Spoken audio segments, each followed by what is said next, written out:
How worried are you about this defense? It's just basically my main Yeah. question because I feel like there are problems to sort of mitigate the flooding in the basement a little bit, but I don't think they'll be able to like plug all the holes until maybe Mitchell Robinson gets healthy or they make a trade. Yeah, I mean, yeah, exactly. There's there's nothing they can do until Mitchell Robinson is back and you gauge how he looks because this is yet another leg injury for him coming off an ankle surgery. Uh, how explosive is he? Is he really even able to like provide that same level of rim protection that he was able to a year ago, even in the postseason against Joel Embiid? Um, I worry about that. If he is able to come back and he looks even like 85% the way he did to start this season compared to last, I think they'll be fine. The defense will find itself within that. If he isn't, that's when I think the Knicks are going to start to very seriously consider packaging him um, and figuring out a way to get just a very like base level rim protector. It doesn't even have to be somebody who scores a ton, just somebody to take that load off of Cat because as much as he's trying very hard to like play better defense, it is just not pretty to watch him contest so many layups at the rim and everyone just knows to just like shoot around him and he's not gonna It's there's no resistance on this other side. I can't um count. I can't count how many times I've seen like guards are actively like work like he come here. You know what I mean? Like every yeah, time they get the switch, I've seen this so many times. Guard will get the high screen, they'll get the switch on Towns, yeah, push the ball downfield a little bit, toss it to the big, or just toss it straight to the corner. But sometimes they'll toss it to the big, they'll toss it to the corner if they're like a good passing big, like Nikola Vucevic, for example. hmm, Or even Onyeka Okongwu to some degree. But like this was happening, and then OG Anunoby or Mikal Bridges feel like they don't trust Karl-Anthony Towns fully by himself because it was kind of a two-on-one situation. They're over helping, and then the shooter's open from the corner, wide open three, boom, and like this has been the way to carve up the Knicks defense. Like you couldn't get away with that before because of their yeah, switchability and because their bigs could survive on switches. And Towns, like the issue that I have is that he's never been a guy to really like solve this problem when he's the five. When he's next to hmm, Rudy Gobert, so potentially when he's next to Mitchell Robinson, you can get different results. But now that he's kind of by himself on an island and he's going to be attacked, like he'll get 30 and he might give up 30. Like that's just kind of where we're at now. And yeah, all star on the offensive end, but defensively, like I have concerns. 100%. And I think that yeah, if Mitchell Robinson is able to come back soon, um the defense will look night and day, especially with Precious coming back. It seems like soon, much sooner. It seems like he might be back on this road trip actually. But Precious is not a five that you slot next to Cat, in my opinion. He's great off the bench, and I think that given how he looked in the preseason, he will be a really good scoring pop for the bench.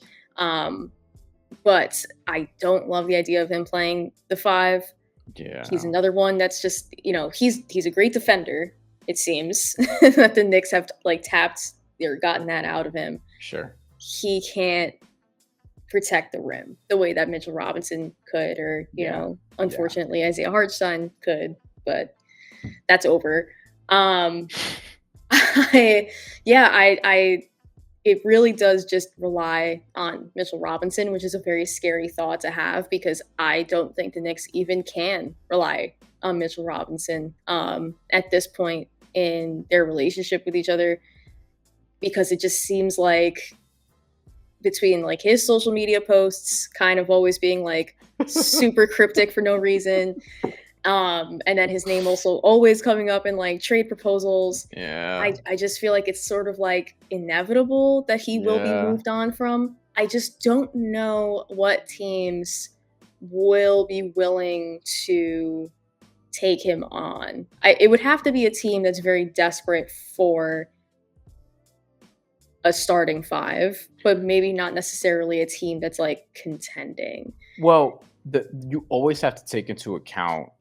This is how I think about this. You always have to take into account who is going to have an injury situation, a hole that they suddenly need to plug out of nowhere. Like, unfortunately, we've already had multiple ruptured Achilles, two of them on the Pacers, because I think both James Right. Wiseman and Isaiah Jackson at center.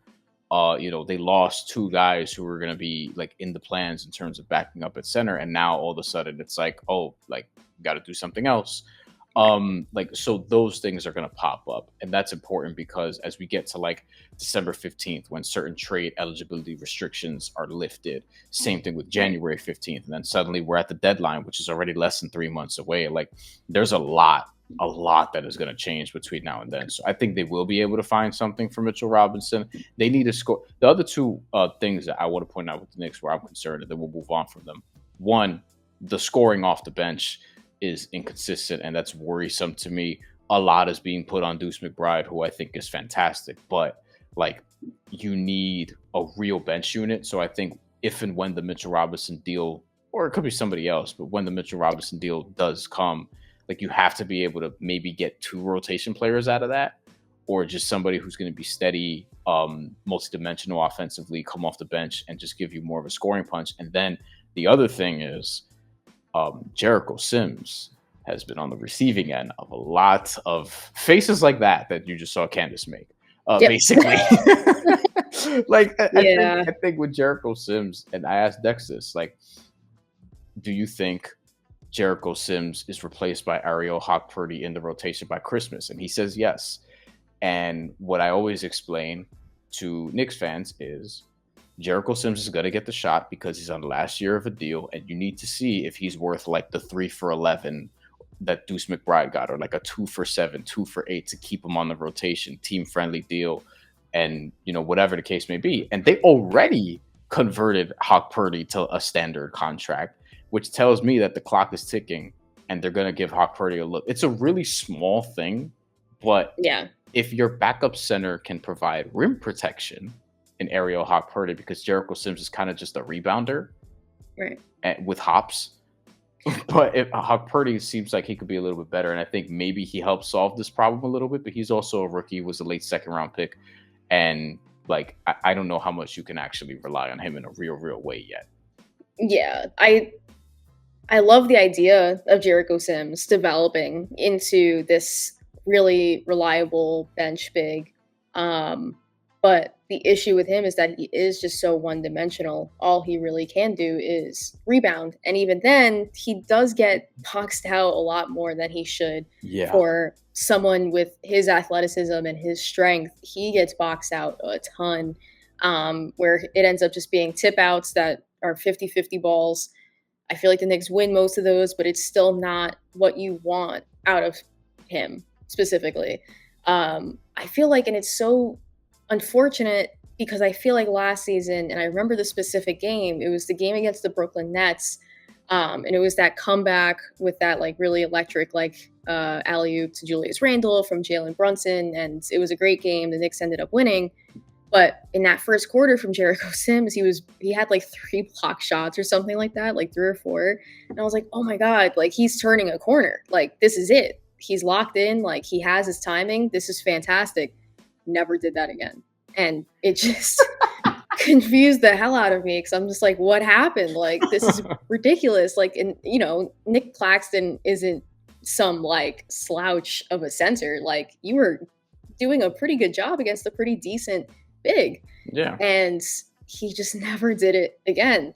Yeah. And yeah, I mean, I wish he could unlock just a little bit more consistency on defense, especially, but between the foul trouble that he gets into and just the inability to like really assert himself in the paint, I think he is another one that like his clock is definitely ticking with the team, unfortunately, which sucks because center is really what they need, and he has just not been able to step up.